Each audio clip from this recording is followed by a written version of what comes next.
가까이 해야 할 사람, 멀리 해야 할 사람, 연을 끊어야 할 사람. 이 영상에서는 성공 사다리의 최상단의 상위 2% 부자가 되기 위해 어떤 사람들과 관계를 맺어야 하는지에 대해 알려줍니다. 세계 최고의 대학인 하버드에서 심리학과를 수습으로 졸업한 애덤 그랜트가 2013년에 출간한 책으로 기브 앤 테이크 속에서 얻게 되는 인간관계와 돈과 사랑을 끌어당기는 방법을 찾아보겠습니다. 성공한 사람한테는 다음 3가지 공통점이 있다고 합니다. 바로 능력, 동기, 기회, 이 3가지인데요. 성공을 거두려면 타고난 능력이 있든지 배워서 생긴 능력으로 능력을 갖추든지 능력이 있어야만 합니다. 두 번째로는 이제 열심히 동기부여를 받아서 노력해야 하고, 그리고 세 번째로 기회도 따라줘야 합니다. 그런데 일반적으로 생각하지 못하는 4번째 요소가 있습니다. 바로 인간관계, 사람과 사람과의 관계입니다.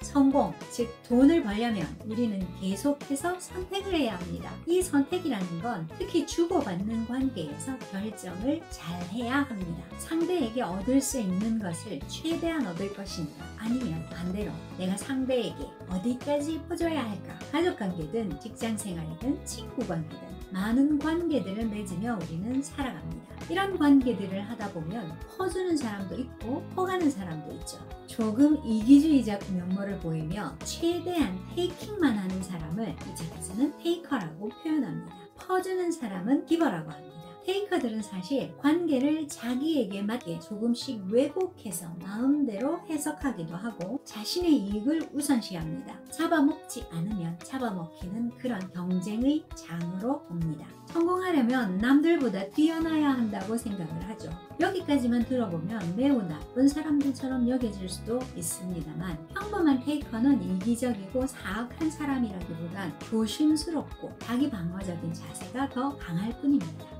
사실 지금 같은 세상에서 내 밥그릇은 내가 안 챙기면 누가 챙기겠어요? 자기 실리를 따지고 행동하는 테이커의 정반대편에 있는 사람들이 있습니다. 바로 기버들이죠. 받는 것보다 더 많이 주기를 좋아하고, 심지어 자기가 뭘 받게 되면 오히려 불편해합니다. 자기가 당연히 받아야 할 것에 대해서 당당하게 얘기하는 것도 어려워하죠. 남이 뭘 좋아하는지에 포커싱이 되어 있는 사람들입니다. 테이커는 자기에게 중심을 두는 반면, 기버는 자기가 상대방을 위해 해줄 수 있는 것이 뭔지를 살핍니다. 돈뿐 아니라 행동 자체에서도 차이가 드러납니다. 테이커는 들어가는 노력 이상으로 이익이 돌아올 경우에 돕습니다. 반면 기버는 자기가 들인 노력이나 비용 대비 타인의 이익이 더 클 때 돕습니다. 노력이나 비용을 아까워하지도 않고 대가를 바라지도 않고 뭘 할 때도 있습니다. 여러분은 어떤 종류의 사람인가요?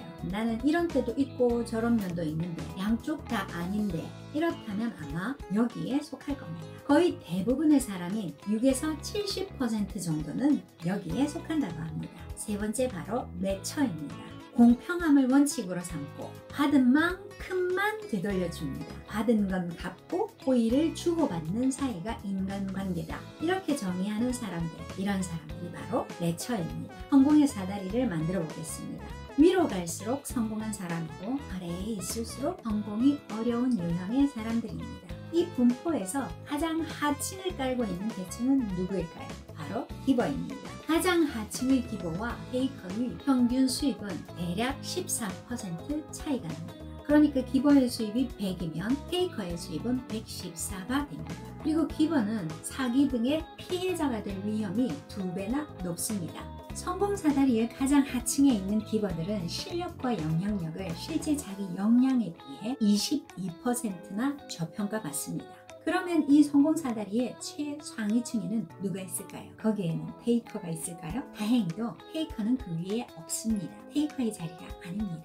세상이 좀 더 멋진 곳으로 바뀔 기회가 있는 것입니다. 그곳에는 바로 기버가 있습니다. 성공 사다리의 최상단과 최하단에는 기버가 있습니다. 그리고 그 사이에 테이커와 매처들이 있습니다. 기버는 꼴찌가 될 뿐만 아니라 최고가 될 가능성이 가장 큽니다. 정말 아이러니하지 않습니까? 아니, 호구인데 호구가 성공하는 방법이 있다고?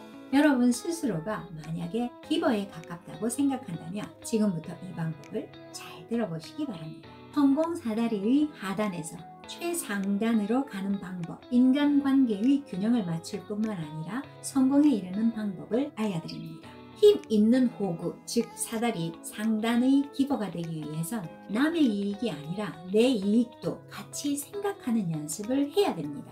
그런 훈련을 억지로라도 해야만 합니다. 내 이익이 있어야 다른 사람도 도울 수 있습니다. 즉 내 힘이 있어야 다른 사람도 도울 수 있다는 사실을 깨달아야 됩니다. 이기심 없이 베풀기만 하는 기버는 타인의 이익은 중요시하는데 내 이익은 하찮게 여깁니다. 남의 입장도 배려하면서 내 이익도 챙기기 위한 너그러운 tit-for-tat 전략을 알려드립니다. tit-for-tat은 상대가 날 툭 치면 나도 툭 친다의 의미로 눈에는 는, 이에는 이에 해당하니 상대가 자기에게 한 그대로 갚는 맞대응 전략입니다. 1950년 미소 냉전 시대에 등장한 국제 협상 전략입니다. 미국의 정치학자 로버트 엑셀러드는 1980년대 죄수의 딜레마 문제에 대해 고민하고 연구를 거듭했습니다.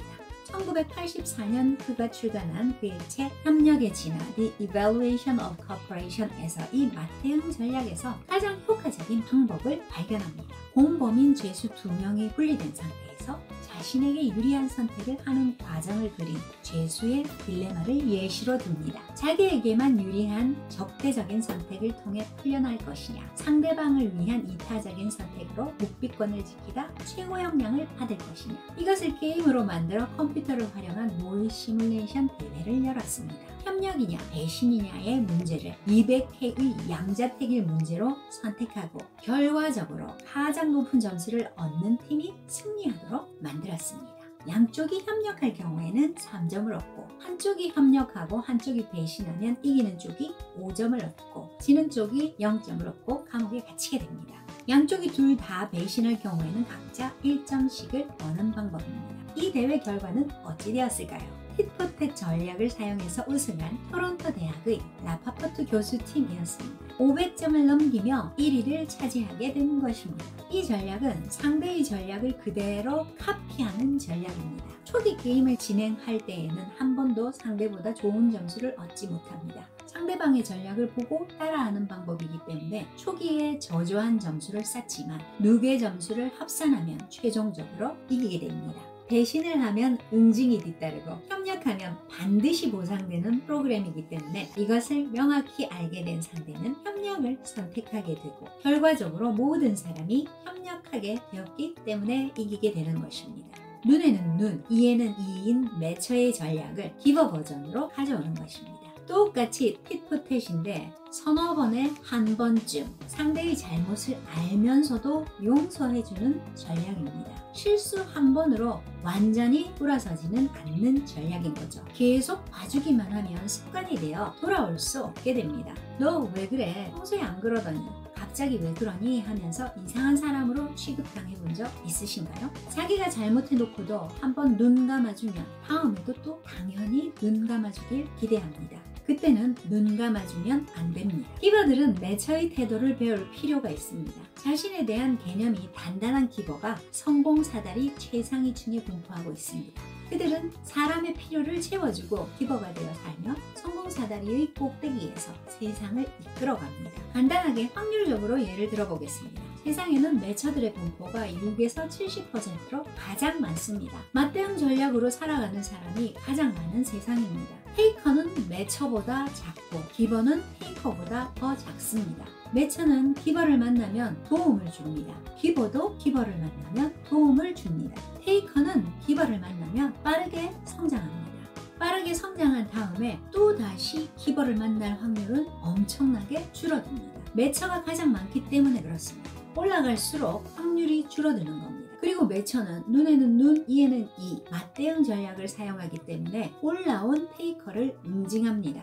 다음 라운드에서 매처를 만나서 응징당하고 계속해서 응징을 당하면서 다시 아래로 떨어지게 됩니다. 떨어진 테이커와 기버가 만나서 기버를 최악으로 계속해서 떨어뜨립니다.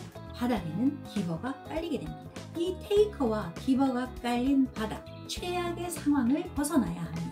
테이커들은 기버가 바닥을 벗어나게 만들지 않습니다. 왜냐하면 테이커는 기버를 쥐고 있을 때에만 성공할 수 있기 때문입니다. 만약 테이커들 사이에서 여러분이 일하고 있다면 여러분이 뭘 하든 넌 안 돼. 넌 할 수 없어. 넌 여기서 벗어날 수 없어. 여기가 너에게 최선이고 최상이야. 이런 식으로 계속해서 여러분을 잡아두기 위해서 노력할 겁니다. 테이커들은 당신이 발전하려고 할 때 발목을 잡고 기버들 스스로 쓸모없는 인간으로 착각하게 만듭니다. 자신을 위해 붙잡아두기 위한 전략인 것입니다. 속지 마세요. 어차피 넌 실패할 거니까 포기하고 와서 내 부탁을 들어줘 라며 자신만이 배려와 이해를 하는 사람인 양 대합니다. 기버가 성공하기 위해선 기버와 만나야 합니다. 그러기 위해선 내 주변에 있는 테이커들과의 관계를 끊어내야 합니다. 기버에게는 어려운 일입니다. 기버들은 테이커의 관점에서 생각하기 때문에 거절은 그들에게 쉬운 일이 아닙니다. 당신이 만약 기버 성향이 강하다면 테이커들을 멀리하거나 그들과의 관계를 끊어야 합니다. 아낌없이 주는 나무는 밑둥마저도 나그네의 휴식처로 사용됩니다. 끝까지 다 빨리게 되는 것입니다. 테이커인 사람을 가까이 두거나 사랑하지 마세요. 내가 당연히 받고 누려야 하는 정당한 권리를 누리셔야 합니다. 그것에 익숙해지고 당당해져야 합니다. 성공의 사다리 꼭대기에 있는 기버가 되기 위해선 테이커들을 배제해야 합니다. 테이커의 존재를 알아채고 관계망 속에서 그들의 존재를 적극적으로 알려야 합니다. 테이커를 공격하기 위함이 아니라 기버인 자신을 보호하고 공동체의 건강한 성장을 위함입니다. 기버인 척하다가 결정적인 순간에 테이커로 변하는 명확한 테이커를 어떻게 하면 좋을까요? 인적 네트워크의 붕괴를 가져올 수도 있는 테이커를 구분하는 방법 한 가지를 알려드립니다. 기버인 척하는 테이커를 찾아내는 방법은 현재의 당신이 될 수 있도록 당신에게 영향을 준 3명의 사람을 물어보시는 겁니다. 테이커는 자신의 인맥을 과시하고 보여주기 위해 자기보다 뛰어난 영향력을 가진 사람을 말할 겁니다. 자기에게 준 영향력과 상관없이 테이킹만 하며 살아왔기 때문에 그런 면을 강조해서 이야기합니다. 기버는 들어본 적 없는 이름을 말하거나 무명의 제자나 후배, 직장 동료를 말합니다. 그들은 실제로 그를 도왔을 거고 그걸 진실하게 말하는 사람입니다. 우리들 대부분은 매처일 거예요. 눈에는 눈, 이에는 이로 살아가고 있죠. 기버 성향이 좀 더 강할 수도 있고 매처와 테이커의 성향이 조금쯤은 있을 수 있습니다. 우리가 속한 그룹과 단체, 공동체가 있을 거예요. 매처들은 기버와 테이커를 발견하고 상생의 전략을 위해 서로 공존해야 합니다. 기버와 테이커 역시 마찬가지입니다. 건강한 개인과 사회, 나아가 국가를 위해선 기버, 매처, 테이커의 한 면만을 강조하기보다 각자의 장점을 서로를 돕고 발전시킬 수 있도록 사용해야 합니다. 너그러운 tit-for-tat 전략으로 처음에는 좀 미진하더라도 최후에는 웃는 승자가 되시길 응원합니다. 마지막까지 시청해주셔서 감사합니다. 여러분은 이제 가까이 해야 할 사람, 멀리 해야 할 사람, 연을 끊어야 할 사람을 좀 더 쉽게 분별하실 수 있게 되셨을 겁니다. 여러분의 성공과 행복을 응원합니다. 다음 이야기에서는 스트레스는 줄이고 성공에 도달하는 방법에 대한 노하우를 알려드리겠습니다.